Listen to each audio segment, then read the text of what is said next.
သာသနာတော်နဲ့2590ခုနှစ်ကောစာသက်ဂရစ်1388ခုဝါကောင်လာဆန်း12ရက်ခရက်နဲ့25ရက်8လ2020ရောက်အင်္ဂါနေ့အခါသမယဝဲဝိသုဒ္ဓိမေတတိယဆင့်လေ့လာနေသောဓမ္မမိတ်ဆွေများမင်္ဂလာပါဒီကနေ့ဓမ္မမိတ်ဆွေတို့ကိုဝိသုဒ္ဓိမေတတိယဆင့်ညာနာတဒနာဝိသုဒ္ဓိမဆုစာအုပ်ကနေပြီးတော့ဆွေးနွေးဖတ်ပြသွားမှာဖြစ်ပါတယ်နမရှောက်ဘောဓိပက္ခိယတရား38ပါးတို့ပြည့်စုံခြင်းဒီကနေ့ကဘောဓိပက္ခိယတရားနဲ့ပတ်သက်ပြီးတော့ဆွေးနွေးမှာဖြစ်တယ်ဒီတရားတွေကဒါရိုးရိုးတန်းဒီကကြောတွေမှာပါပြီးသားဖြစ်တဲ့အတွက်ကြောင့်မို့လို့ဓမ္မမိတ်ဆွေတို့အတွက်အခက်အခဲမရှိတော့ပါဘူးဘောဓိပက္ခိယတရားဆိုတာ BA3 မှာလည်းအကျယ်တဝင့်ပါတာပေါ့နော်တတိပဋ္ဌာန်၄ပါးစသောတရားတို့သည်သစ္စာ၄ပါးကိုသိတတ်သောအနေကြောင့်ဘောဓိအမည်ရတယ်အရိယာမေရဲ့အသင်းအပင်လို့လည်းခေါ်တယ်အဖို့အစုလို့လည်းခေါ်တယ်ဒါကြောင့်မို့လို့ဘောဓိပက္ခိယမြည်ပါတယ်နောက်တစ်ခါတတိပဋ္ဌာန်၄ပါးတတိပဋ္ဌာန်၄ပါးဆိုလို့ရှိရင်ထိုးအာယုန်၌တက်ဝင်၍ပြေးဝင်လျက်ထင်သောကြောင့်ပဋ္ဌာနာမြည်၏တတိတီပင်လျင်ပြေးဝင်၍ထင်သောကြောင့်တတိပဋ္ဌာန်မြည်၏တဲ့တတိပဋ္ဌာန်ဆိုတာတတိအပေါင်းပဋ္ဌာနာအပေါင်းတာဖြစ်ပါတယ်ပဋ္ဌာနာဆိုတာကပြေးဝင်တဲ့အတွက်ကြောင့်မို့လို့ပေါ့နော်အာယုန်တွေမှာအာယုန်တွေကိုပြေးဝင်တတ်တဲ့အတွက်ကြောင့်မို့လို့ပဋ္ဌာနာလို့ခေါ်ပါတယ်တတိဟာဆိုရင်အဲ့လိုပြေးဝင်ပြီးတော့ထင်တဲ့အတွက်ကြောင့်မို့လို့တတိပဋ္ဌာန်မြည်ပါတယ်ဒါဆိုရင်တတိပဋ္ဌာန်ကိုအရကောက်မယ်ဆိုလို့ရှိရင်တတိကိုရမှာပေါ့နော်တတိပဋ္ဌာန်၄မျိုးရှိတယ်ကာယဝေဒနာစိတ်ဓမ္မဆိုပြီးတော့၄မျိုးပေါ့နော်အဲ့ဒါတွေဟာအတုပဒုက္ခအနိစ္စအနတ္တဟုသောအရှင်းရာတို့ကိုယူသည်အစွမ်းဖြင့်၎င်းတုပဒုက္ခနိစ္စအတ္တဟုထင်သောအမတ်တင်ညာတို့ကိုပယ်ခြင်းကိစ္စပြီးစေသည်အစွမ်းဖြင့်၎င်းဖြစ်သောကြောင့်တတိပဋ္ဌာန်၄ပါးပြရ၏တတိပဋ္ဌာန်၄ပါးဘာကြောင့်ပြလဲဆိုရင်အတုပလို့ယူတဲ့အတွက်ကြောင့်မို့လို့တုပတင်ညာကိုပယ်တယ်ဒုက္ခလို့ယူတဲ့အတွက်ကြောင့်မို့လို့ဒုက္ခတင်ညာကိုပယ်တယ်အနိစ္စလို့မှတ်ယူတဲ့အတွက်ကြောင့်မို့လို့နိစ္စလို့ခေါ်တဲ့တင်ညာကိုပယ်တယ်အနတ္တလို့မှတ်ယူတဲ့အတွက်ကြောင့်မို့လို့အတ္တလို့ခေါ်တဲ့တင်ညာကိုပယ်တယ်ပေါ့နော်ဒီလိုမျိုးစန့်ကျင်ဘက်လေးတွေပယ်သွားတဲ့အတွက်ကြောင့်မို့လို့ဒါကာယဝေဒနာစိတ်ဓမ္မလို့ခေါ်တဲ့တရား၄ပါးသည်တတိပဋ္ဌာန်၄ပါးဖြစ်ပါတယ်ဒါဆိုဓမ္မမိတ်ဆွေတို့ရပြီနော်အဲ့ဒါကမေးထားတာမရှိပါဘူးနောက်တစ်ခါတမ္မပဋ္ဌာန်၄ပါးတမ္မပဋ္ဌာန်၄ပါးဆိုတာကသူကတန်အပေါင်းဗဒာနာပေါ့နော်တန်အပေါင်းဗဒာနာအဲ့လိုပေါင်းထားတာပါအဲ့လိုပုတ်ခွဲပြီးသွားရင်ဒီမှာမေးတစ်ခုချင်းဒီအဓိပ္ပာယ်မှတ်ပါမယ်အာထုတ်ကြောင်းဖြစ်သောကြောင့်ဗဒာနာမြည်ဤဗဒာနာဆိုတာအာထုတ်တာနော်ဗဒာနာဆိုတာအာထုတ်တာတန်အပေါင်းဗဒာနာတန်ဆိုတာတင့်တယ်သောကောင်းသောပေါ့နော်ဗဒာနာဆိုတာအာထုတ်တယ်ဒါဆိုတော့တမ္မပဋ္ဌာန်ဆိုတော့အတင့်တယ်သောအာထုတ်ကြောင်းဖြစ်သောကြောင့်တမ္မပဋ္ဌာန်မြည်ဤနောက်တဏီတင့်တဲ့သောကောင်းစွာလို့ပြန်ပါမယ်။ကောင်းစွာအားထုတ်ကြောင်းဖြစ်သောကြောင့်တမ္မပဋ္ဌာန်မြည်ပါသည်ဒါဆိုလဲရတယ်84မှာမေးပါတယ်။တမ္မပဋ္ဌာန်နဲ့ပတ်သက်ပြီးတော့84တမ္မပဋ္ဌာန်ဆိုတာဝိရိယစေတသိက်ဖြစ်ပါတယ်။အရာကောင်းလို့ရှိရင်သူ့မှာကိစ္စ၄မျိုးရှိပါတယ်။ဒါဓမ္မမိတ်ဆွေတို့ရိုးရိုးတန်းဗိဓမာတန်းမှာလည်းပါပြီးသားနော်။နံပါတ်1ဖြစ်ပြီးသောအကုသိုလ်တရားတို့ကိုပယ်ခြင်းကိစ္စနံပါတ်2မဖြစ်သေးသောအကုသိုလ်တရားတို့ကိုမဖြစ်စေခြင်းကိစ္စနံပါတ်3မဖြစ်သေးသောကုသိုလ်တရားတို့ကိုဖြစ်စေခြင်းကိစ္စနံပါတ်4ဖြစ်ပြီးသောကုသိုလ်တရားတို့ကိုတည်ခြင်းကိစ္စဤအစွမ်းဖြင့်၄ပါးရှိ၏ပေါ့နော်တမ္မပဋ္ဌာန်သည်အကုသိုလ်တရားတွေဆိုလို့ရှိရင်မဖြစ်သေးရင်မဖြစ်အောင်ဖြစ်ပြီးမြင်လည်းပယ်မယ်ပေါ့နော်ကုသိုလ်တရားနဲ့ပတ်သက်လာလို့ရှိရင်မဖြစ်သေးရင်ဖြစ်ဖို့ဖြစ်ပြီးတဲ့တရားတွေတိုးပွားဖို့တည်တံ့ဖို့အတွက်ပေါ့နော်ဒါဝိရိယရဲ့ကိစ္စဖြစ်ပါတယ်တမ္မပဋ္ဌာန်ကတော့တေချာလေးချက်ပေးပါ84မှာမေးတဲ့အတွက်ကြောင့်မို့လို့နောက်တက်က80ဘတ်4ပါ80ဘတ်4ပါ80ဘတ်ဆိုတာကပြီးစီးပြေဆုံးခြင်းဖြစ်ပါတယ်ပြီးစီးပြေဆုံးခြင်းဟူသောအနှစ်သဘောကြောင့်80မြည်ပါ၏ရှင်ပဲဖြစ်သောထိုပြီးစီးပြေဆုံးခြင်းဤအဓိပတိပစ္စည်းဟူသောဗဒာနာအနှစ်သဘောကြောင့်ဝါအကျိုးဖြစ်သောထိုပြီးစီးပြေဆုံးခြင်းဤရှေ့အဖို့အကြောင်းဟူသောအ내သဘောကြောင့်ပါဒဆိုတာအရှိခံပေါ့နော်မြည်ဤထို့ကြောင့်80ဘတ်မြည်ပါ၏တဲ့80ဘတ်ရဲ့ definition ပါနော်80ဘာကြောင့်မြည်တာလဲပါဒဘာကြောင့်မြည်တာလဲနှစ်ခုပေါင်းပြီးတော့80ဘတ်အဲ့ဒီမှာဓမ္မမိတ်ဆွေတို့ပါဒနဲ့ပတ်သက်ပြီးတော့အများကြီးပဲရှိတယ်နော်နည်းနည်းလေးလွယ်တာလေးပဲကြည့်ပေါ့နော်80ဆိုလို့ရှိရင်80ပါဒဆိုတာ80အပေါင်းပါဒ80ဆိုတာကတော့ PC ပြေဆုံးခြင်းဟူသောအ내ကြောင့်80ညီပါ၏ပါဒကြတော့ဗာလဲအကျိုးဖြစ်သောထို PC ပြေဆုံးခြင်းဤရှိအဖို့အကြောင်းဟူသောအ내သဘောကြောင့်ပါဒမြည်၏ပေါ့နော်အဲ့လို PC ပြေဆုံးမှုအတွက်အခြေခံအကြောင်းတရားတွေဒီပါဒဓမ္မမိတ်ဆွေတို့စာမုံပွဲအောင်တယ်ဆိုလို့ရှိရင်စာမုံပွဲအောင်တာက80စာမုံပွဲမအောင်ခင်ခုလိုမျိုးစာတွေသင်နေတယ်စာတွေကြစ်နေတာကဒါအောင်ဖို့အတွက်အခြေခံအကြောင်းတရားတွေမို့လို့ပါဒပါပြီနော်ဝိသုဒ္ဓိမဲ့တက်ဖို့အတွက်အဘိဓမ္မာကိုတက်ရသေးတာမို့လို့ဝိသုဒ္ဓိအဘိဓမ္မာဒီပါဒဝိသုဒ္ဓိဒီ AD ဒီလိုမျိုးနော်ရှေ့ကအကြောင်းတရားတွေဒီပါဒနောက်ကအောင်မြင်သွားတဲ့အကြောင်းတရားတွေက AD အနာဂမ်မိမဲ့ကိုရဖို့အတွက်ဆိုရှေ့ကတက္ကတာဂမ်မိမဲ့ဒီပါလဲမဲ့ဖို့ဒီပါဒနာဂမ်မိမဲ့ဒီ AD အရဟတမဲ့အရဟတဖို့ဆိုလို့ဒီ80ဆိုရင်သူ့ရဲ့ရှေ့က အနာဂံမိမဲ့အနာဂံမိဖို့ဒီပါဒဒီလိုမှတ်ရမယ်နော်80ဘက်၄ပါးရှိပါဒါက BA3 ရောက်ရင်တော်တော်လေးနားလည်သွားလိမ့်မယ်80ဘက်၄ပါးရှိပါတယ်စံဒိဋ္ဌိဘက်ဝိရိယိဋ္ဌိဘက်စိတ်ဒိဋ္ဌိဘက်ဝိမာန်ဒိဋ္ဌိဘက်ဆိုပြီးတော့၄ပါးရှိတယ်2022မှာအဲ့ဒီ၄ပါးရဲ့တရုပ်ကိုမေးတာပါ80ဘက်၄ပါးကဘာတွေလဲတဲ့ဒါဆိုရပါတယ်လွယ်လွယ်လေးနော်စာမကျစ်ပဲဖြစ်ရင်တော့ရတယ်စံဒိဋ္ဌိဘက်ဝိရိယိဋ္ဌိဘက်စိတ်ဒိဋ္ဌိဘက်ဝိမာန်ဒိဋ္ဌိဘက်ဆိုပြီးတော့ဖြစ်ပါမယ်ဆန္ဒကိုအကြည့်မှုပြုပြီးတော့တမာတိကိုယာညာအံ့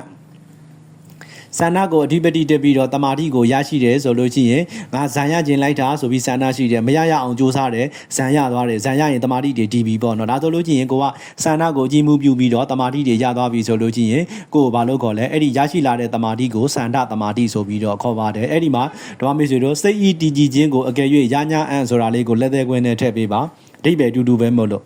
စိတ်ဤတည်ကြည်ခြင်းဆိုတာတမာတိကိုပြောတာเนาะဒါဆိုလို့ချင်းဆန္ဒကိုအကြည့်မှုပြုပြီးတော့တမာတိကိုရတယ်လို့ပဲပြောစိတ်ရဲ့တည်ကြည်မှုကိုရတယ်လို့ပဲပြောအဓိပ္ပာယ်အတူတူပါပဲအဲကြောင့်မို့လို့လက်သက်ကွင်းနဲ့ထည့်လိုက်တာဖြစ်ပါတယ်เนาะဒါဆိုလို့ချင်းအဲ့ဒီတမာတိကိုဆန္ဒကိုကြည်မှုပြုပြီးရရှိတဲ့တမာတိကိုစန္ဒတမာတိလို့ခေါ်ပါမယ်ဒါဆိုစာရေးအစားထိုးပြီးရေးလို့ရမလားဝိရိယကိုကြည်မှုပြု၍ရရှိသောတမာတိကိုဝိရိယတမာတိစိတ်ကိုကြည်မှုပြု၍ရရှိသောတမာတိကိုစိတ်တတမာတိဝိမာန်တပညာကိုအကြည့်မှုပြု၍ရရှိသောတမာတိကိုဝိမာန်တတမာတိဟုဆိုပါမယ်ပေါ့နော်အဲ့လိုမျိုးဟောတဲ့တရားတွေအကုန်လုံးတော့စန္ဒတမာတိဝိရိယတမာတိစိတ်တတမာတိဝိမာန်တတမာတိဒါတွေအားလုံးဟာဒီ80ဘတ်လို့ခေါ်ပါတယ်တဲ့အဲဆိုဓမ္မမိတ်ဆွေတို့ရပြီနော်အဲ့ဒါလေးကနားလည်ရင်ရပြီနောက်တစ်ခါအိန္ဒြေ၅ပါးအိန္ဒြေ၅ပါးဆိုလို့ရှိရင်ဘာတွေရှိတာလဲဓာတ်တိန်တရေဝိရိယိန်တရေတတိန်တရေတမာတိန်တရေပြင်းငိန်တရေဆိုပြီးတော့၅ပါးရှိပါတယ်ဓာတ်တိန်တရေဆိုတာကယုံကြည်ခြင်းကိုအစိုးရတာပေါ့နော်ဝိရိယိန်တရေဆိုတာကကြတော့ဒါလုံလဝိရိယမှာအစိုးရတယ်တတိန်တရေဆိုတာကတော့မေ့လျော့ခြင်းကိုမမေ့လျော့ခြင်းကိုအစိုးရတယ်တမာတိန်တရေဆိုတည်ကြည်ခြင်းကိုအစိုးရတယ်ပြင်းငိန်တရေဆိုလို့ရှိရင်တော့အဲ့ဒါကဗာလဲတည်ခြင်းကိုအစိုးရတာပေါ့နော်ဒီလိုအစိုးရတဲ့အတွက်ကြောင့်မို့လို့မယုံကြည်ခြင်းပြင်းညိခြင်းမေ့လျော့ခြင်းပြန့်လွင့်ခြင်းပြင်းစွာတွေ့ဝေခြင်းမယုံကြည်ခြင်းဆိုတာအတ္တတိယပြင်းညိခြင်းဆိုတာကောသဇမေ့လျော့ခြင်းဆိုတာပမာဒပြန့်လွင့်ခြင်းဆိုတာဥဒ္ဒစ္စပြင်းစွာတွေးဝေခြင်းဆိုတာမောဟဒီလိုမျိုးတရားတွေကိုလွှမ်းမိုးနှိပ်စက်ပြီးတော့လွှမ်းမိုးနှိမ်နှင်းတတ်သောကြောင့်လွှမ်းမိုးနှိမ်နှင်းမှုဟူသောအစိုးရခြင်းအနှစ်သဘောကြောင့်အိန္ဒြေမြည်ပါ၏တဲ့နော်တော့ဓာတ်တိန်တရေသည်ဒါမယုံကြည်ခြင်းကိုလွှမ်းမိုးတယ်ဝိရိယိန်တရေသည်ပြင်းရည်ခြင်းလို့ခေါ်တဲ့ကောသစ္စကိုလွှမ်းမိုးတယ်တတိန်တရေသည်မေလျော့ခြင်းလို့ခေါ်တဲ့ပမာဒကိုလွှမ်းမိုးပြီးတော့အစိုးရတယ်တမာတိန်တရေသည်ပြန့်လွင့်ခြင်းလို့ခေါ်တဲ့ဥဒ္ဒစ္စကိုလွှမ်းမိုးတယ်နှိမ်နှင်းတယ်ပြင်းငိန်တရေသည်ပြင်းစွာတွေးဝေခြင်းလို့ခေါ်တဲ့မောဟကိုလွှမ်းမိုးနှိပ်စက်ပြီးတော့အစိုးရသွားတယ်ပေါ့နော်ဒီလိုမျိုးဒါမေးထားတာမရှိသေးပါဘူးဘိုး၅ပါး94ဘိုး၅ပါး94သူမှလည်းပဲအဲ့လိုပဲဘိုး၅ပါးဆိုလဲဒါအိန္ဒြေ၅ပါးနဲ့အတူတူပဲပေါ့နော်အဲ့ဒါကတတ္တာဘိုးဝိရိယဘိုးတတိဘိုးတမာတိဘိုးပညာဘိုးပေါ့နော်အဲ့ဒါကထုံးရင်တရာဘိုးတဏ္ဍာဘိုးဆိုထည့်လိုက်တော့ဘိုး9ပါးပြတ်သွားမယ်နော်ဟာတာပြောတာပါနောက်ကနှစ်ခုမထည့်ရဘူးเนาะဘိုး၅ပါးပဲထည့်ပါမယ်မယုံကြည်ခြင်းစသည်တို့ကမလွှမ်းမိုးနိုင်သောကြောင့်မတုံလုံးခြင်းအ내သဘောအားဖြင့်၎င်းတံပြုတ်တရားတို့ဤ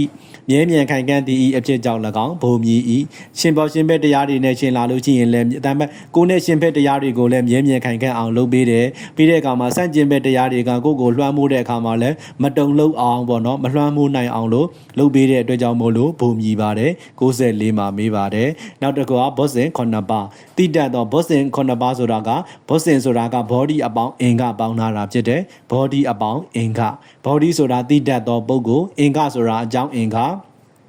ဒါဆိုရင်ပေါင်းလိုက်တော့တိတတ်သောပုဂ္ဂိုလ်ဤအကြောင်းအင်္ဂါဖြစ်သောကြောင့်တတိစသော9ပါးသောတရားတို့သည်ဘောဇင်မြည်ဤပေါ့နော်ဘောဇင်9ပါးရှိတဲ့အတွက်ကြောင့်မို့လို့တတိဓမ္မဝိရိယပီတိပတ္တိ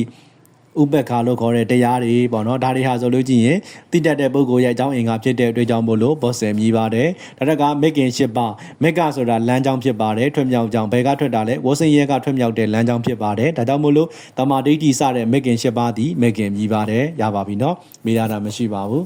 အထူးထူးသောစိတ်တို့၌ဘောဓိပက္ခိယတရားများကိုရနိုင်ပုံတဲ့ဘောဓိပက္ခိယတရားတွေကဘယ်စိတ်တွေမှာဖြစ်လဲလို့မေးတာပါเนาะဒါကကြစ်စရာမလိုဘူးသိုံလောက်ပဲဖတ်ကြည့်ရအောင်ဘောဓိပက္ခိယတရားတို့ကိုအရိယာမေဤရှေးအဖို့၌လောကီဝိပဿနာဖြစ်စဉ်ခဏ၌ထူးထူးသောစိတ်တို့၌ရနိုင်၏တဲ့လောကီဘိုင်းမှာလည်းပဲရနိုင်တယ်လောကုတ္တရာဘိုင်းမှာလည်းပြည့်စုံနိုင်ပါတယ်ပေါ့နော်အာနာပါနဘိုင်းတဲ့ဓမ္မမိတ်ဆွေတို့ကမဉ္ဇဉ်ဘုံဉ္ဇဉ်မရသေးဘူးပေါ့နော်ဝိပဿနာကျင့်စဉ်ကျင့်တဲ့အခါမှာဆိုရင်အာနာပါနဘိုင်းဆိုတာရှိတယ်ဣရိယာပဋ္ဌဘိုင်းရှိတယ်နောက်တစ်ခုကကြတော့ဒါကကာယကတ္တသတိနဲ့ပတ်သက်တာပါနော်တံပယ်စင်ညပိုင်းဆိုတာရှိတယ်ပရိကူလမနတိကာရလို့ခေါ်တဲ့အစာအာဟာရနဲ့ပတ်သက်ပြီးဆက်စုပ်ွယ်ရှိတယ်နောက်တစ်ခါဓာတုမနတိကာရဓာတ်သဘောကိုဆင်ကျင်တာရှိတယ်တိဝေထိက9ပိုင်းဒါကအတုပ9ပါးဖြစ်ပါတယ်တိဝေထိက9ပိုင်းဆိုတာအတုပ9ပါးဖြစ်တယ်ဓမ္မမိတ်ဆွေတို့သိတာကအတုပ10ပါးလို့ပဲသိတာနော်9ပိုင်းဆိုတော့9ခုပဲရှိတယ်ဘာမပါလဲဆိုတော့အယိုးစုမပါဘူးလို့မှတ်လိုက်ပါတိဝေထိက9ပိုင်းဆိုတာအယိုးစုကမ္မထမပါဘူးဒါဆိုရင်အတုပ9ပါးတည်သွားပြီအဲ့ဒါတွေပေါင်းလိုက်ရင်14ပါးရှိတယ်ပေါ့နော်အဲ့ဒီ14ပါးပြင်ယူပကာယကိုသိသိရှုမှတ်သောယောဂီအားကာယ ानु ပတနာတတိပဋ္ဌာန်ကိုရအပ်၏ဒါဆိုဓမ္မမိတ်ဆွေတို့ကထွေလေဝင်လေရှုနေတယ်ဆိုလို့ရှိရင်အဲ့ဒါဒီကာယ ानु ပတနာတတိပဋ္ဌာန်ကိုရှုတာဖြစ်ပါတယ်နော်တတိပဋ္ဌာန်၄ပါးတဲ့ကတပါးပေါ့နော်အတုပတွေကိုရှုနေတယ်ဆိုလို့ရှိရင်လည်းပဲဓမ္မမိတ်ဆွေတို့ဒီကာယ ानु ပတနာတတိပဋ္ဌာန်ကိုရှုနေတာဖြစ်တယ်အစားအစာနဲ့ပတ်သက်ပြီးတော့ဆွတ်ဆုပ်ပွဲလို့ဆင်ကျင်တာပထဝီအာဘောတေဇောဝါယောဓာတ်သဘောကိုဆင်ကျင်တာဒါတွေအကုန်လုံးဒီဓမ္မမိတ်ဆွေတို့ကာယ ानु ပတနာတတိပဋ္ဌာန်တွေကိုအကျုံးဝင်သွားတာဖြစ်ပါတယ်အဲဆိုဘောဓိပက္ခိယတပါးရနေပြီပေါ့နော်အဲ့တော့ဓမ္မမိတ်ဆွေတို့တရက်ပေါ့နော်လှုပ်ရင်လှုပ်တယ်ထိုင်ရင်ထိုင်တယ်ခြေထောက်လမ်းလျှောက်ရင်လည်းလျှောက်တယ်ခြေထောက်ကလေးကြွရင်လည်းကြွတယ်ပေါ့နော်ဒီလိုမျိုးအဲ့ဒါကိုသတိထားနေရင်ဒါမှဒါဒီဣရိယာပဋ္ဌပိုင်းမှာသတိရှိနေတယ်ပေါ့နော်အဲ့ဒါလေးတော့မှအဲ့ဒါမှဒီပါလဲကာယ ानु ပတနာသတိပဋ္ဌာန်တွေကိုအကျုံးဝင်သွားပြီဖြစ်ပါတယ်ဒါဆိုမိမိတို့ရဲ့တန်တန်မှာဘောဓိပက္ခိယတရားသတိပဋ္ဌာန်၄ပါးတဲ့ကတပါးရောက်နေပြီပေါ့နော်နောက်တကဒုက္ခဝေဒနာအားဖြင့်ရှုမှတ်ခြင်းစသော၉ပါးသောအရှင်းအရာတို့ဖြင့်ဝေဒနာကိုသိသိရှုမှတ်သောယောဂီအားဝေဒနာ ानु ပတနာသတိပဋ္ဌာန်ဖြစ်၏ဓမ္မဝေဒနာ၉ပါးပေါ့နော်ဝေဒနာ၉ပါးကိုရှုမှတ်တာဖြစ်တယ်အဲ့ဒါဆိုလို့ရှိရင်တက်တာရင်လည်းတက်တာတယ်ပေါ့နော်ညောင်းကြိုက်နေရင်လည်းဆင်းရဲတဲ့ဝေဒနာရှိတယ်ဆိုပြီးတော့ဒီလိုမျိုးဘယ်ဝေဒနာဖြစ်ရှုနေလို့ရှိရင်ဒါဒီဝေဒနာ ानु ပတနာသတိပဋ္ဌာန်ဖြစ်ပါတယ်နောက်တစ်ခုအားတရာဂစိတ်ကိုရှုမှတ်ခြင်းစသော16ပါးသောအချင်းရာတို့ဖြင့်စိတ်ကိုသိသိရှုမှတ်သောယောဂီအားစိတ်တာ ानु ပတနာသတိပဋ္ဌာန်ကိုရအပ်၏16ပါးသောစိတ်ဆိုတာဒုတိယဆင့်မှာပါတယ်နော်စိတ်16မျိုးနော်တွန့်ဆုတ်သောစိတ်မတွန့်ဆုတ်သောစိတ်စသည်ဖြင့်ဒီလိုမျိုးလေးတွေနော်ရာဂနဲ့တကွဖြစ်သောစိတ်ရာဂမရှိသောစိတ်ဒေါသနဲ့တကွဖြစ်သောစိတ်ဒေါသမရှိသောစိတ်နော်ရူပစိတ်အရူပစိတ်စသည်ဖြင့်ဒီလိုမျိုးစိတ်တွေကိုရှုနေလို့ရှိရင်ဒါဒီစိတ်တာ ानु ပတနာသတိပဋ္ဌာန်ဖြစ်ပါတယ်နောက်တစ်ခါဒီဝရဏအပိုင်းခန္ဓာအပိုင်းအာယတနာအပိုင်းဘောဇဉ်အပိုင်းသစ္စာအပိုင်းဟူသော၅ပါးသောအရှင်းအရာတို့ဖြင့်သိသိရှုမှတ်သောယောဂီပုဂ္ဂိုလ်အားဓမ္မ ानु ပတနာသတိပဋ္ဌာန်ကိုရအပ်၏ဒါကတော့ဒီဝရဏတရားတွေကိုရှုနေတာခန္ဓာ၅ပါးကိုရှုနေတာအာယတနာအပိုင်းကိုရှုနေတာဘောဇဉ်ပိုင်းသစ္စာပိုင်းတွေကိုရှုနေတာကလေးတယောက်မွေးလာတယ်ဒါဟာဒုက္ခသစ္စာပါလားဆိုပြီးတော့ရှုလိုက်တာပေါ့နော်ဒီလိုမျိုးလေးတွေလူတယောက်အိုးနေပြီဒါဟာလည်းဒုက္ခသစ္စာပါလားစာတိကြောင့်ဖြစ်တာပါလားဆိုပြီးတော့ရှုနေတာမျိုးတွေဟာဓမ္မ ानु ပတနာသတိပဋ္ဌာန်တွေကိုအကျုံးဝင်သွားပါတယ်နောက်တစ်ခါမိမိဤပစ္စုပန်ခန္ဓာအတ္တဘော၌မဖြစ်ဘူးသေးသောအကုသိုလ်ကိုသူတစ်ပါးတန်တန်၌ဖြစ်သည်ကိုတွေ့မြင်ရ၍ကိုကတော့အကုသိုလ်မဖြစ်သေးဘူးပေါ့နော်ဒါပေမဲ့သူများတွေမှာအဲ့လိုအကုသိုလ်တွေဖြစ်နေပြီပေါ့နော်ဤအကုသိုလ်မျိုးမဖြစ်အောင်ကျင့်သုံးအံဤတို့ကျင့်သည်ရှိသောငါအားဤအကုသိုလ်မဖြစ်လက်တန်းဟုအကုသိုလ်မဖြစ်အောင်အားထုတ်သောကာလ၌ပထမတမ္မပဒံကိုရအပ်၏ဘေးရတယောက်ကတော့လောဘတွေကြီးနေတယ်ပေါ့နော်လောဘကြီးတဲ့အတွက်ကြောင့်မို့လို့မဟုတ်တာတွေကိုလုပ်နေတယ်ကိုကအဲ့ဒါကိုမြင်ပြီးတော့ငါသူ့လိုလောဘမကြီးအောင်ကြိုးစားမယ်သူ့လိုအကုသိုလ်မဖြစ်အောင်ကြိုးစားမယ်ဆိုရင်ဒါမဖြစ်သေးတဲ့အကုသိုလ်တွေကိုမဖြစ်အောင်ကြိုးစားတာမို့လို့ပထမတမ္မပဒံကိုမှပြည့်စုံသွားပါပြီမိမိဤတန်တန်၌အကျဉ်းများစွာဖြစ်သောအကုသိုလ်တရားတို့ကိုတွေ့မြင်ပြီးလျင်ယင်းအကုသိုလ်တရားများမဖြစ်အောင်အားထုတ်သောကာလ၌ဒုတိယတမ္မပဋ္ဌာန်ကိုရအပ်ငါဟာဒေါသခဏခဏကြီးနေတယ်နောက်ဒေါသတွေမထွက်အောင်လို့ကြိုးစားမယ်ဆိုလို့ရှိရင်ဒါဒုတိယတမ္မပဋ္ဌာန်ပေါ့နော်အတကဤပစ္စုပန်အတ္တဘော၌မဖြစ်ဘူးသေးသောဇံကိုဖြစ်စေဝိပဿနာကိုဖြစ်စေဖြစ်ပေါ်လာအောင်အားထုတ်သောကာလ၌တတိယတမ္မပဋ္ဌာန်ကိုရအပ်၏ပေါ့နော်ဇံတရားတွေမေတ္တရားတွေမရလို့ရှိရင်ရအောင်လို့အားထုတ်တယ်ဆိုရင်ဒါတတိယတမ္မပဋ္ဌာန်ဖြစ်ပါတယ်နောက်တကဖြစ်ပေါ်ပြီးသောဇံဝိပဿနာတရားများမဆုပ်ယုပ်အောင်အဖန်ဖန်ဖြစ်စေသောကာလ၌ဇဒုဋ္ဌတမ္မပဋ္ဌာန်ကိုရ၏ပေါ့ကိုမှဇံတရားတွေဖြစ်နေပြီးပေါ့နော်ဇံတွေမလျှော့အောင်လို့ထပ်တက်ပြီးတော့ကျင့်နေတယ်တမာတိတွေအားကောင်းအောင်အားထုတ်နေတယ်ဆိုရင်ဒါသည်ဇဒုဋ္ဌတမ္မပဋ္ဌာန်ကိုရရှိထားပြီးဖြစ်ပါတယ်ဇ ဆန္ဒကိုအကြီးမှုပြု၍တမထဝိပဿနာစသောကုသိုလ်တရားတို့ကိုဖြစ်ပေါ်စေရာကာလ၌စံဒိဋ္ဌိဘက်ကိုရအပ်၏မိစ္ဆာဝါစာကောမသိမလျော်သောအပြောဆိုခြင်းမှချောင်းကျင်ရာကာလ၌တမ္မာဝါစာကိုရအပ်၏ပေါ့နော်မသိတော်တဲ့စကားတွေမပြောဘူးဆိုလို့ချင်းကိုဒီတမ္မာဝါစာကိုရမယ်မသိတော်တဲ့အလုပ်တွေကိုမလုပ်ဘူးဆိုလို့ရှိရင်တမ္မာကမ္မန္တကိုရပါမယ်ပြီးသွားလို့ရှိရင်မသိတော်တဲ့အသက်မွေးမှုတွေမလုပ်ဘူးဆိုလို့ချင်းတမ္မာအာဇီဝမဲ့ခင်ပြည့်စုံပါမယ်ဒါနဲ့ဒီလိုနဲ့ပဲမဲ့ခင်၈ပါးပြည့်စုံသွားပါမယ်ဤသို့လျင်ထူးထူးသောစိတ်တို့၌ဘောဓိပက္ခိယတရားများကိုလောကီဝိပဿနာဉာဏ်ဖြစ်စဉ်အခိုက်အတန့်၌ရဒါဆိုလို့ရှိရင်ဒါလောကီခိုက်ပါတယ်ဒါဘောဓိပက္ခိယတရားတွေကျွန်တော်တို့ရဲ့ဓမ္မမိတ်ဆွေတို့ရဲ့တန်တန်မှာရရှိနေပြီဖြစ်တယ်ပေါ့နော်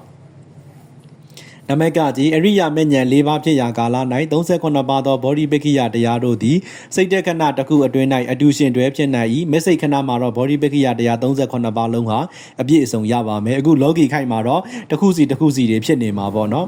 တစားတောင်တစားရော့ပေါ့နော်နမကဝေအရိယာဖို့၄ပါးဖြစ်ရာကာလ၌တမ္မပဋ္ဌာန်၄ပါးကိုကျင့်၍33ပါးသောဘောဓိပက္ခိယတရားတို့သည်အတူရှင်တွဲဖြစ်နိုင်၏အဲ့ဒါလေးကိုဓမ္မမိတ်ဆွေတို့ကြည့်ပေးပါနော်လောကုတ္တရာခိုက်ကိုတော့ကြက်ထားပေးပါလောကီခိုက်ကတော့ဗမေစီတို့နားလည်လို့ရှိရင်ရေးတတ်ပါတယ်ဘာဖြစ်လို့လဲဆိုတော့လောကီအခိုက်မှာလောကုတ္တရာအခိုက်မှာကဒီမဉ္ဇဉ်၄ပါးဆိုရင်တော့38ပါးလုံးရှင်တယ်ဖို၄ပါးဆိုလို့ရှိရင်တမ္မပတ္တံမပါဘူးဆိုတာထူးခြားခြင်းဖြစ်တဲ့အတွက်ကြောင့်မို့လို့ဒါအဲ့ဒါ33ပါးပဲရှင်တာမို့လို့ကြက်ထားပေးပါနော်တမ္မပတ္တံကမရှင်တော့ပါဘူးသူကိစ္စတွေပြီးသွားပြီမို့လို့ပါနောက်စာမျက်နှာ၈အရိယာမေခဏ၌တတိပဋ္ဌာန်၄ပါးတမ္မပဋ္ဌာန်၄ပါးဖြစ်ပုံနဲ့ဒါကနမူနာထုတ်ပြထားတာပေါ့နော်မေခဏမှာတမ္မပဋ္ဌာန်၄ပါးနဲ့တတိပဋ္ဌာန်၄ပါးဘယ်လိုဖြစ်လာလဲဆိုရင်နိဗ္ဗာန်လျင်အာယုံရှိသောတတိတပါးတီကိုပင်လျင်ကာယစသော၄ပါးသောအာယုတို့၌သူပတင်ညာစသည်ကိုပယ်ခြင်းကိစ္စကိုပြီးစေသည်၏အစွမ်းဖြင့်တတိပဋ္ဌာန်၄ပါးဟု၍ဆိုအပ်၏ဝိရိယတပါးတီကိုပင်လျင်မဖြစ်သေးသောအကုသိုလ်တို့၏မဖြစ်ခြင်းအစရှိသောကိစ္စကိုပြီးစေသည်၏အစွမ်းဖြင့်တမ္မပဋ္ဌာန်၄ပါးဟူ၍ဆိုအပ်၏ဒါကရှိကဟာတွေပြန်ပြောတာဖြစ်ပါတယ်နော်တတိပဋ္ဌာန်၄ပါးဘာကြောင့်ဖြစ်တာလဲတမ္မပဋ္ဌာန်၄ပါးဘာကြောင့်ဖြစ်တာလဲဆိုပြီးတော့ဒီလိုမျိုးတွေအရိယာမေခဏမှာသူတို့ရဲ့ကိစ္စတွေတပြိုင်နက်ပြီးသွားတာကိုပြောတာအရိယာမေခဏမှာတတိတီသူ့ရဲ့ကိစ္စ၄ခုကိုတပြိုင်နက်ပြီးသွားတယ်တမ္မပဋ္ဌာန်ဟာလည်းပဲသူ့ရဲ့ကိစ္စ၄ခုကိုတပြိုင်နက်ပြီးသွားတယ်ဒီလိုမျိုးတခြားတရားတွေဟာလည်းပဲဒီတိုင်းပဲပေါ့နော်3ပါးဆို3ပါး10ပါးဆို10ပါးမေခဏမှာတခါတည်းမေခင်10ပါးဆိုရင်အရိယာမေရဲ့ခဏမှာကိစ္စတခါတည်းပြီးသွားတယ်ပေါ့နော်မေခင်10ပါးရဲ့ကိစ္စတခါတည်းပြီးသွားတယ်ဒါကြောင့်မို့လို့ဒါအရိယာမေခဏမှာ38ပါးလုံးပြည့်ပြည့်စုံစုံပြီးသွားတာကိုပြောတာဖြစ်တယ်စာမွေးပွဲမှာကြည့်စရာမလိုပါဘူးပြီးတဲ့အခါဌာနတွေဘောဓိပက္ခိယတရားတို့ဤဖြစ်ရာဌာနများဒါကတော့ကျွန်တော်တို့အဓိကကြောအတန်းတွေရိုးတန်းတွေမှာကြည့်ပြီးသားဖြစ်တဲ့အတွက်ကြောင့်မို့လို့ဓမ္မမိတ်ဆွေတို့လက်ကူပါလိမ့်မယ်ကျွန်တော်စာချက်လွယ်အောင်လို့ဒေရှာလေးရေးထားပေးတယ်ဟိုအစင်တိုင်းတော့မကြဘူးဒါပေမဲ့စာချက်တက်ကလွယ်လိမ့်မယ်လွယ်တဲ့အတွက်ကြောင့်မို့လို့စာမေးပွဲမှာဖောက်မေးရင်လည်းဖြေနိုင်မှာပေါ့နော် PT ဒီတဌာနပဲရှိပါတယ်နော်ဘောစင်တရား PT တန်ဘောစင်ဆိုပြီးတဌာနပဲရှိတယ်ပတ္တတိဟာလည်းပဲပတ္တတိတန်ဘောစင်တဌာနတတရမဲစစ်တတ္တာလို့ခေါ်တဲ့ဥပ္ပခါဘောစင်ဒီဥပ္ပခါတန်ဘောစင်ဟာတဌာနပဲရှိပါတယ်စန္ဒဆိုတာဟာလည်းစန္ဒိဋ္ဌိဘက်မှာတဌာနရှိမယ်လောကုတ္တရာစိတ်လို့ခေါ်တဲ့စိတ်ကလည်းပဲစိတ်ဒိဋ္ဌိဘက်မှာတဌာနပဲရှိပါမယ်နောက်တစ်ခါဝိတက်ဒီတမ္မာသင်္ကပ္ပအနေနဲ့မေခင်တဌာနရှိမယ်တမ္မာဝါစာဆိုလို့ရှိရင်လည်းမေခင်မှာတဌာနရှိမယ်တမ္မာကမ္မန္တာတမ္မာအာစီဝဒါတွေဟာလည်းပဲမေခင်ထဲမှာတဌာနတည်ရှိပါမယ်တတ္တဒီဘယ်နှဌာနရှိလဲဆို2ဌာနရှိပါတယ်အိန္ဒြေမှာတဌာနဘိုမှာတဌာနဝိရိယဒီအိန္ဒြေတဌာနဘိုတဌာနဘောဇင်တဌာနမေခင်မှာတဌာနနော်တမ္မာဝါယာမရဲ့နောက်တစ်ခုကကြတော့ဝိရိယတန်ဘောစင်ရှိမယ်ဝိရိယဘိုရှိမယ်ဝိရိယိန္ဒြေရှိမယ်နောက်တစ်ခါဝိရိယိဋ္ဌိပတ်ရှိမယ်တမ္မပဋ္ဌာန်မှာ4ဌာနရှိမယ်ပေါင်းလိုက်တာကဝိရိယဒီ9ဌာနရှိပါတယ်တတိဒီတတိပဋ္ဌာန်မှာ4ဌာနရှိပါတယ်အိန္ဒြေမှာတဌာနဘိုမှာတဌာနဘောစင်မှာတဌာနမေခင်မှာတဌာနပေါင်းလိုက်တဲ့က8ဌာနရှိပါတယ်ဧကေကတာလို့ခေါ်တဲ့တမာတိဒီအိန္ဒြေဘိုဘောစင်မေခင်ဆိုပြီး4ဌာနမှာရှိပါမယ်ပြင်းငိမ့်တွေဟာလည်းပဲ80ဘတ်အိန္ဒြေဘိုးဘုစင်မေခင်ဆိုပြီးတော့9ဌာနမှာရှိပါမယ်ဒါဆိုလို့ရှိရင်ရပါပြီเนาะဘောဓိပက္ခိယတရား38ပါးမှာတပါးစီဖြစ်တဲ့ဌာနဟာ9ခုရှိပါတယ်เนาะတရား9ပါးဒီတဌာနစီဖြစ်ပါတယ်ကျန်တဲ့တရားတွေကတော့2945เนาะ2945လို့မှတ်လိုက်ပါ2945ဒီဘက်ကဘို9ပါးလို့မှတ်လိုက်ပါတတ္တဝိရိယသတိတမာတိပညာဆိုတာဘို9ပါးအစဉ်လိုက်ပြေးပဲကျင့်မယ် တတဝိရိယတိသမารိပညာဆိုပြီးဆင်လိုက်ကြပြီးတော့သူ့ရဲ့ဌာနတွေက29845ဒါဆိုရင်ဓမ္မမိတ်ဆွေတို့ရပါပြီเนาะ29845ဆိုတာကကဏ္ဍပေါ့เนาะအဲ့ဒီကဏ္ဍကိုမြန်မာလိုမျိုးရေးမယ်ဆိုကျွန်တော်တို့ရေးတယ်လေเนาะချစ်34တို့ချစ်34တို့အဲ့လိုမျိုးရေးတယ်လေเนาะဒီမှာလည်းပဲ29845ဆိုတာနင့်ကိုချစ်လဲ5တဲ့အဲ့လိုမှတ်လိုက်ရင်ဘိုး5ပါးပြီးသွားပါပြီเนาะပြီးသားလို့ရှိရင်နိမိတ်တာပဝတ္တမှထခြင်းဆိုတာကိုစစ်ကြည့်ပေးပါဒါလေးကနိမိတ်တာပဝတ္တမှထခြင်းလောကီဝိပဿနာလောကီဝိပဿနာဆိုတာမေတ္တရားဖို့တရားတွေမရသေးဘူးပေါ့နော်ဓမ္မမိတ်ဆွေတို့ယောဂီရိတ်တာမှာဝိပဿနာရှုနေတဲ့အခိုက်မှာဆိုရင်ဓမ္မမိတ်ဆွေတို့ရဲ့တန်တန်မှာဖြစ်နေတဲ့လောကီဝိပဿနာသည်သင်္ခါရနိမိတ်လျင်အာယုံရှိသောကြောင့်သင်္ခါရနိမိတ်မှမထနိုင်ပေါ့နော်ယုတ်တရားနံတရားတွေကိုအာယုံပြုပြီးအိဋ္ဌဒုက္ခအနတ္တလို့ရှုနေတာဖြစ်တဲ့အတွက်သင်္ခါရတရားတွေကနေပြီးတော့အာယုံမထနိုင်တော့ဘူးနမိတ်ကိုမလွတ်နိုင်ဘူးလို့ပြောတာပေါ့နော်မပြတ်ဘာဖြစ်လို့ကျွန်တော်တို့ကဟိုဟာနိဗ္ဗာန်မှာအာယုံမပြုတ်နိုင်တာလေနိဗ္ဗာန်ကိုအာယုံမပြုတ်နိုင်တဲ့အတွက်ကြောင့်မို့လို့ဒီယုတ်တရားနံတရားတွေကိုပဲဖြစ်တာကိုရှုနေရမှာဖြစ်တယ်ဒါကြောင့်မို့လို့ဒီအာယုံကနေပြီးတက်ပြီးတော့မထနိုင်တော့ဘူး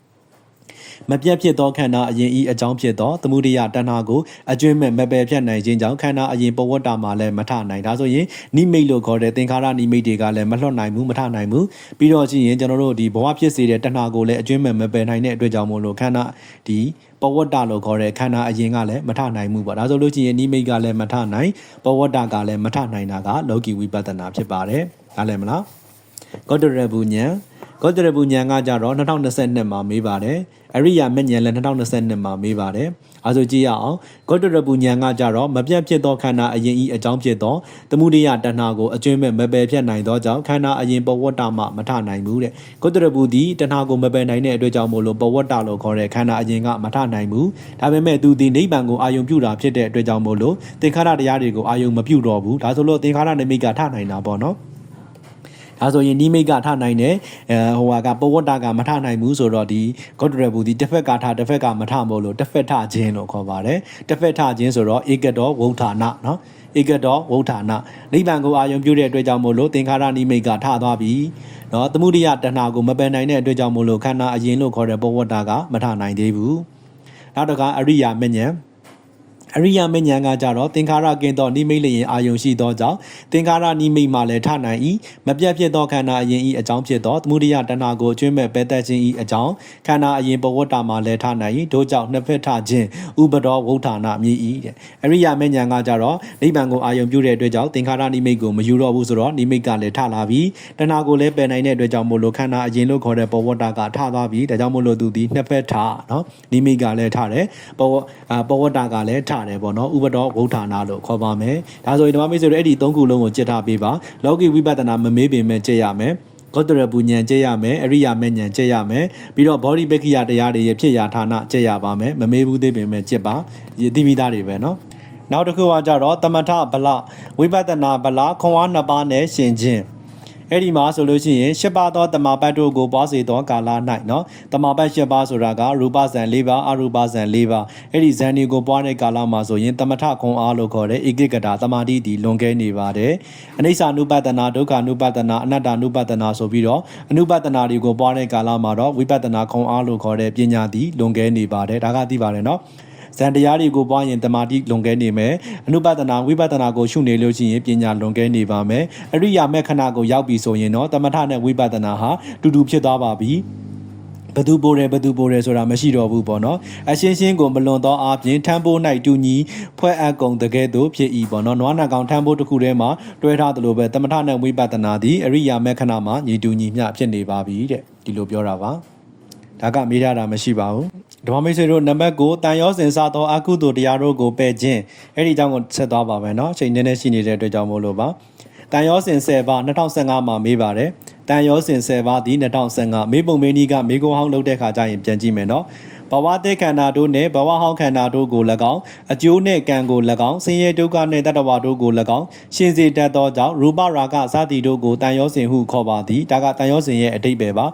ါတန်ရောစင်ဆိုတာကဖွဲ့ရှိတတ်တယ်ပေါ့နော်ဘဝတဲ့နဲ့ဘဝဟောင်းခန္ဓာတွေအကျိုးနဲ့ကံ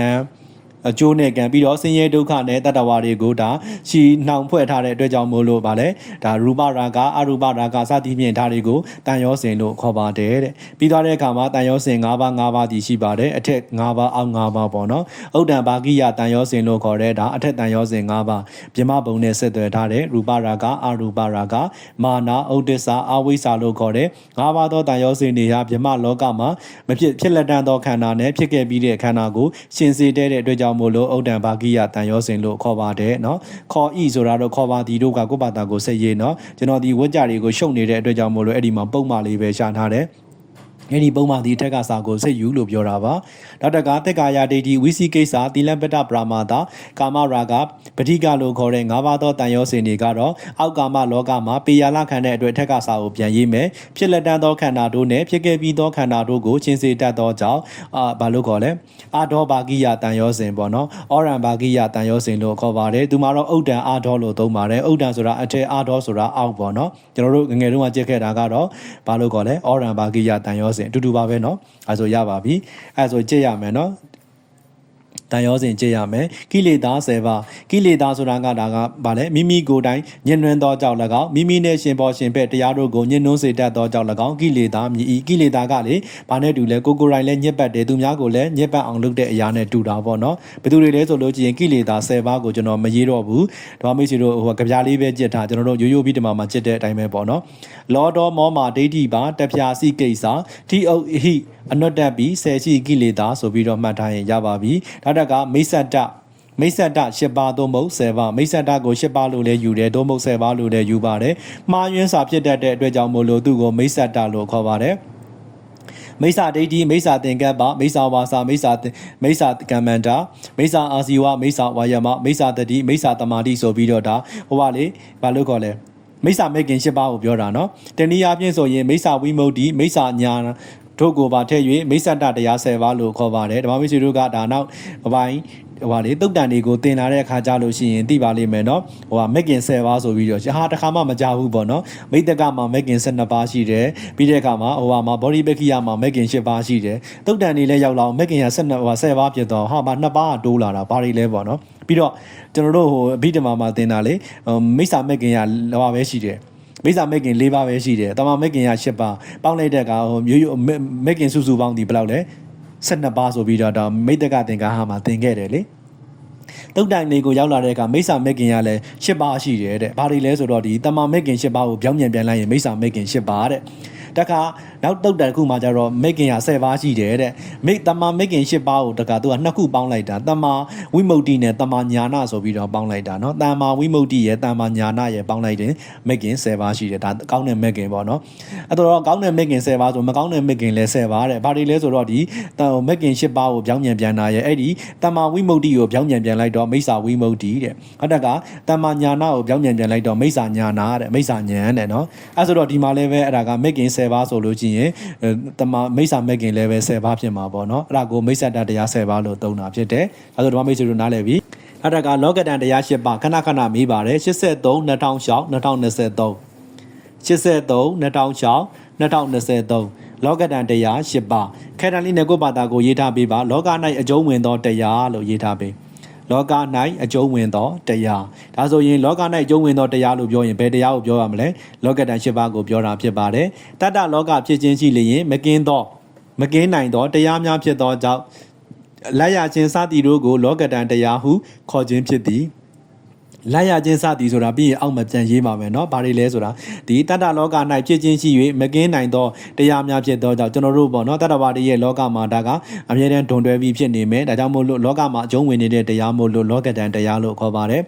ဒီမှာမိတ်ဆွေတို့ကျွန်တော်တို့အကုန်လုံးကြုံတွေ့နေရတာပေါ့နော်လက်ရခြင်းရှိမယ်လက်ရတာရှိမယ်လက်မရတာရှိပါမယ်အချမ်းအယံများတာရှိမယ်အချမ်းအယံမရှိတာနဲတာမရှိတာရှိပါမယ်ချမ်းသာတာရှိမယ်ဆင်းရဲတာရှိမယ်ကြီးမွန်ခြင်းလည်းခံရမယ်ကဲ့ရဲ့ခြင်းလည်းခံရမယ်ဒါကလောကဓာတ်တရား7ပါးဖြစ်ပါတယ်ရပြီလားလာဘအလာဘတို့ယတာအယတာပေါ့နော်ဒုက္ခတို့ဒုက္ခတို့ပြီးတဲ့အခါမှာဆိုလို့ချင်းရင်ကြီးမွန်ခြင်းနဲ့ကဲ့ရဲ့ခြင်းဒါဆိုရင်လောကဓာတ်တရား7ပါးဖြစ်ပါတယ် လေးပါဆန့်ကျင်မဲ့เนาะအကောင်းလေးပါအဆိုးလေးပါပေါ့เนาะလက်ရချင်းစသည်လျင်အကြောင်းရင်းရှိသောလောဘနဲ့လက်မရချင်းစသည်လျင်အကြောင်းရင်းရှိသောဒေါသเนาะအဲဆိုရင်လက်ရလို့ရှိရင်လောဘဖြစ်တယ်လက်မရဘူးဆိုရင်ဒေါသဖြစ်တယ်ပေါ့เนาะဒါကိုကရဏုပစာအားဖြင့်လောကဒံတရားဟုခေါ်ပါသည်ဒါတွေကိုလည်းပဲဒီလောဘနဲ့ဒေါသကိုလည်းပဲဒါကရဏုပစာအားဖြင့်ပေါ့အပြုအမူကိုဥပတင်စားပြီးတော့လောကဒံတရားလို့ခေါ်ပါတယ်ပေါ့နော်ပြီးသွားတဲ့အခါမှာအရိယာမဲ့ဖြင့်ပယ်ရ၌လောဘဒေါသတို့ကိုသာပဟာတပတရားအနေဖြင့်ကောက်ရမည်တဲ့ဒါဆိုရင်အရိယာမဲ့ဖြင့်ပယ်အပ်သောလောကဒံတရားဆိုလို့ရှိရင်တော့ဗာလဲလောဘနဲ့ဒေါသဆိုတဲ့တရားဖြစ်တယ်ဒါတွေကပဟာတပပယ်ရမယ့်တရားဖြစ်ပါတယ်ဒါဆိုရင်ဒီမှာမိတ်ဆွေတို့အဲ့ဒါလေးတွေကြက်ထားပေးပါနော်လောကဒံတရား၈ပါးကတေချာလေးကြည့်ရမယ်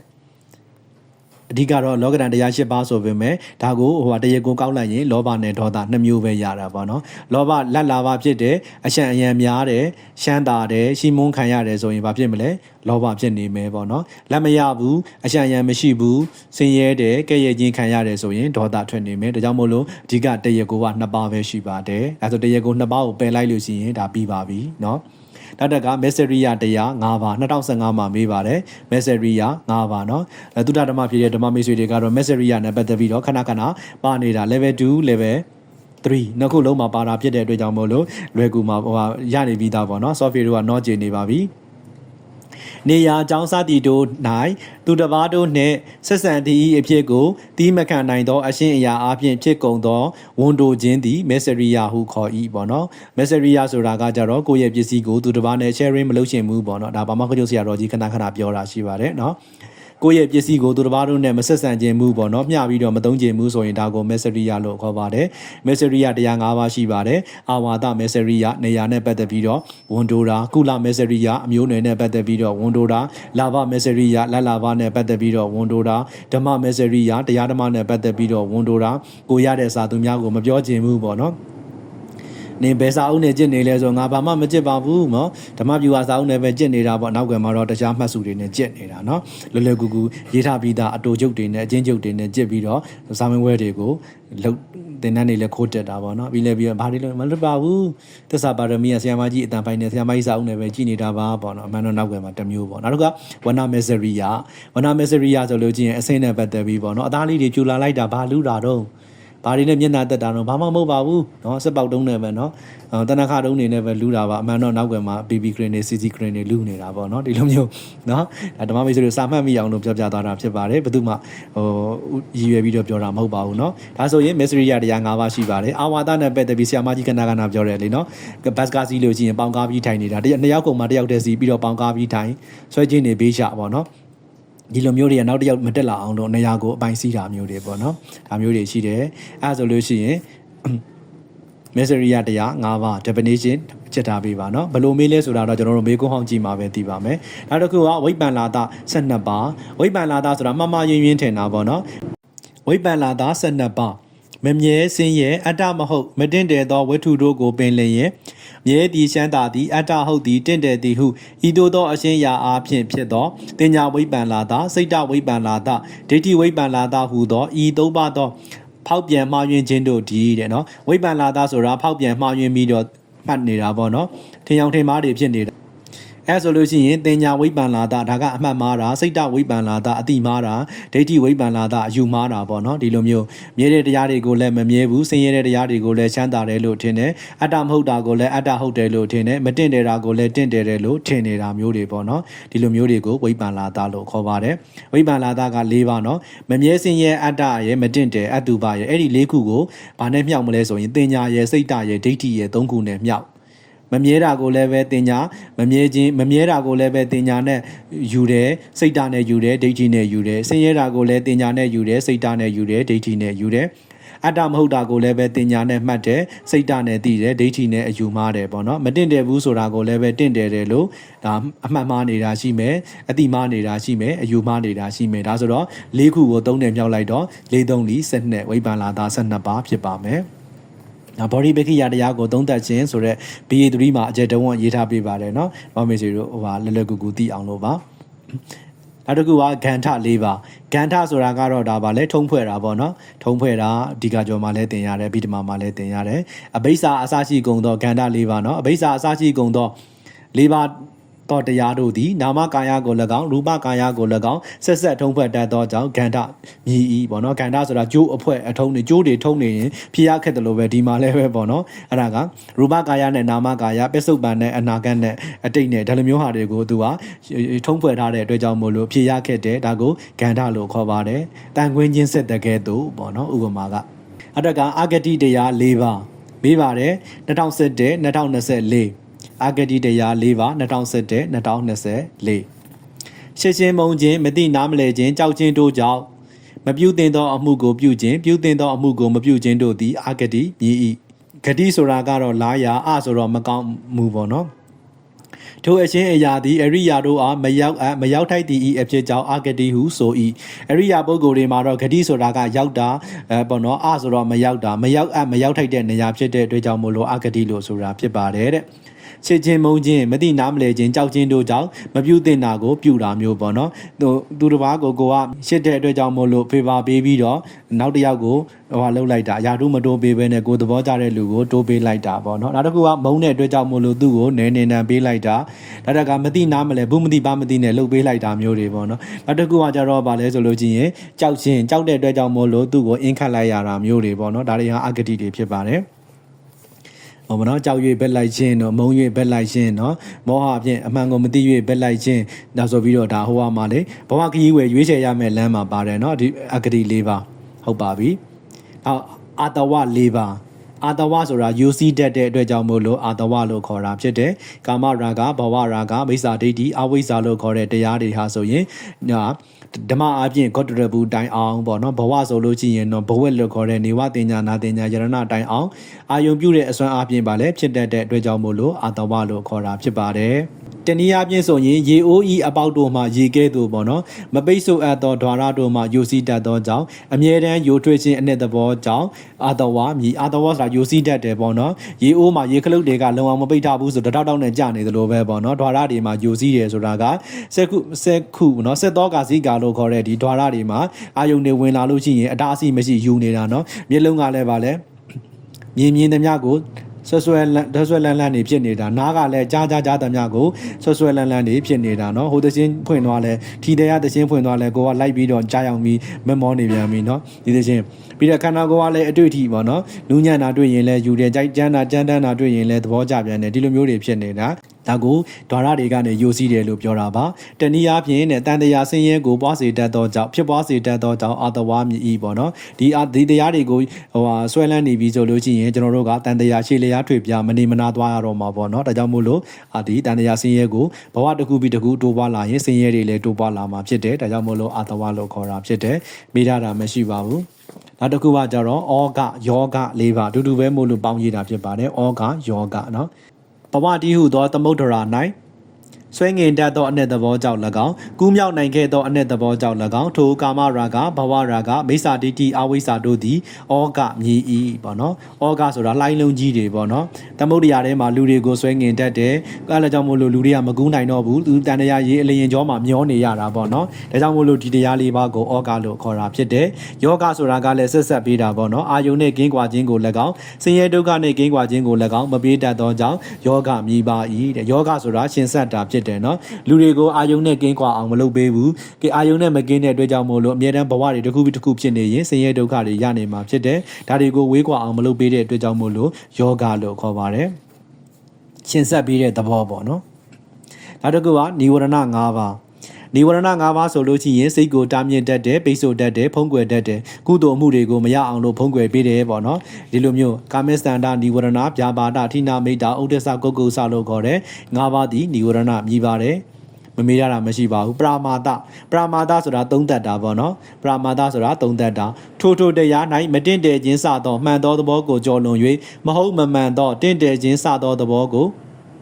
သုံးသက်သောအချင်းရာအပြင်ဖြစ်သောကြောင့်မိစ္ဆာဒိဋ္ဌိသည်ပရာမာတမြည်ဒီမှာမိစ္ဆာဒိဋ္ဌိကိုလိုင်းတာမယ်ပရာမာတအရာကောင်းလို့ရှိရင်မိစ္ဆာဒိဋ္ဌိကိုရမှာဖြစ်တယ်ရပြီနော်မှားရင်သုံးသက်တာကိုပရာမာတလို့ခေါ်တာဖြစ်တယ်နောက်တစ်ခါဥပဒ္ဒံ၄ပါးပရိစ္ဆသမုပ္ပါအကျေပြရာ၌ပြဆိုခဲ့သောကာမှုပါဒံအစရှိသောဥပဒ္ဒံ၄ပါးဖြစ်တယ်ဒါကသိရင်ရပြီနောက်တစ်ခါအနုတ္တယ9ပါးပေါ့နော် ကာမရာဂစသည်တို့သည်အာအစွမ်းတို့ရောက်သည်ဖြစ်၍အမှန်တလဲလဲဖြစ်ခြင်းဤအကြောင်းဖြစ်ဖြင့်ကိန်းအောင်ကုန်သောကြောင့်အနု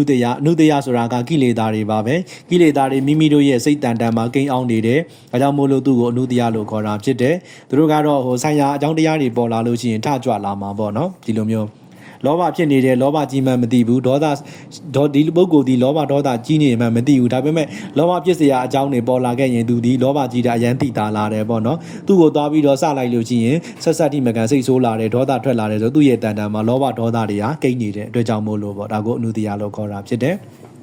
နောက်တစ်ခုကမလဆိုတဲ့အညစ်အကြေးမလားဆိုတဲ့အညစ်အကြေးဒါက2021 2022မှာမေးပါတယ်2021 2022မလားဆိုတာအညစ်အကြေးစီစွန်းသောညွန်ကဲ့သို့တဲ့စီစွန်းသောညွန်ကဲ့သို့เนาะအဲ့ဒါကဓမ္မမေဆိုတို့အင်ကြီးတွေပါတယ်စီစွန်းလို့ချင်းဖြစ်လို့မရတော့ဘူးလေเนาะဒါဆိုလို့ချင်းမိမိကိုယ်တိုင်မစင်ကြဲသောကြောင့်၎င်းသူတစ်ပါးသောတရားတို့အားမစင်ကြဲသည့်အဖြစ်ကိုပြုတတ်သောကြောင့်၎င်းလောဘဒေါသမောဟလို့ခေါ်တဲ့တရား၃ပါးသည်မလဆိုတဲ့အညစ်အကြေးမြည်ပါ၏တဲ့နော်အဲ့ဒါဆိုလို့ချင်းရပြီနော်ကိုယ်တိုင်လည်းမစင်ကြဲဘူးသူတစ်ပါးကိုလည်းမစင်ကြဲအောင်ပြုလုပ်တယ်ဒါကြောင့်မို့လို့ဒီလောတော်မောလို့ခေါ်တဲ့တရား၃ပါးသည်ဒါပါလဲမလလို့ခေါ်တဲ့အညစ်အကြေးတွေဖြစ်ပါတယ်နောက်တစ်ခုကကြတော့အကုသလကာမပဋ္ဌာ10ပါးအကုသိုလ်အရာကိုပြီးမြောက်စေတဲ့တရား10ပါးပေါ့နော်ဒါကတော့ဒုစရိုက်10ပါးဖြစ်ပါတယ်နော်ပါဏာတိပါဒစတဲ့ဒုစရိုက်10ပါးဒီအကုသိုလ်ကံလည်းဖြစ်တယ်အပေကိုလည်းရောက်စေတဲ့အတွက်ကြောင့်မို့လို့သူတို့ဒီအကုသလကာမပဋ္ဌာမြည်ပါတယ်နောက်တစ်ခါအကုသိုလ်စိတ်တုပ်ပတ်12ပါးအကုသိုလ်စိတ်တုပ်ပတ်12ပါးဆိုတာစိတ်ရဲ့တုပ်ပတ်ဆိုတာစိတ်နဲ့တကွဖြစ်တယ်ဆိုတော့စေတသိက်တရားတွေပေါ့နော်လောဘမူစိတ်တုပ်ပတ်ဘယ်နှပါးရှိမလဲလောဘနဲ့တကွအတူဖြစ်တဲ့စိတ်တွေက10ပါးရှိမယ်ဒေါသနဲ့အတူတကွဖြစ်တဲ့စိတ်တွေက2ပါးရှိမယ်မောဟနဲ့အတူတကွဖြစ်တဲ့စိတ်တွေက2ပါးရှိပါမယ်ပေါင်းလိုက်တဲ့ကအကုသိုလ်စိတ်တုပ်ပတ်12ပါးဖြစ်ပါမယ်အကုသိုလ်စိတ်12ပါးလောဘဒေါသမောဟနဲ့အကုသိုလ်စိတ်တိတ်3ခုနဲ့ရှင်တဲ့စိတ်12ပါးအကုသိုလ်စိတ်တုပ်ပတ်12ပါးလို့ခေါ်ပါမယ်ဒါဆိုဓမ္မမိတ်ဆွေတို့ရပါပြီเนาะဒီအကုသိုလ်တရားတွေကိုပယ်ပုံပယ်နည်းကိုနောက်တစ်ချိန်မှဆက်ပြီးတော့လေ့လာပါမယ်ဒီကနေ့ဓမ္မမိတ်ဆွေတို့ကိုဒါဒါနတသနာဝိသုဒ္ဓိအခန်းနဲ့ပတ်သက်ပြီးတော့မဆုစာအုပ်ကနေဖတ်ပြဆွေးနွေးပေးခဲ့တာဖြစ်ပါတယ်ဓမ္မမိတ်ဆွေများစာကိုလွယ်ကူစွာလေ့လာနိုင်ကြပါစေ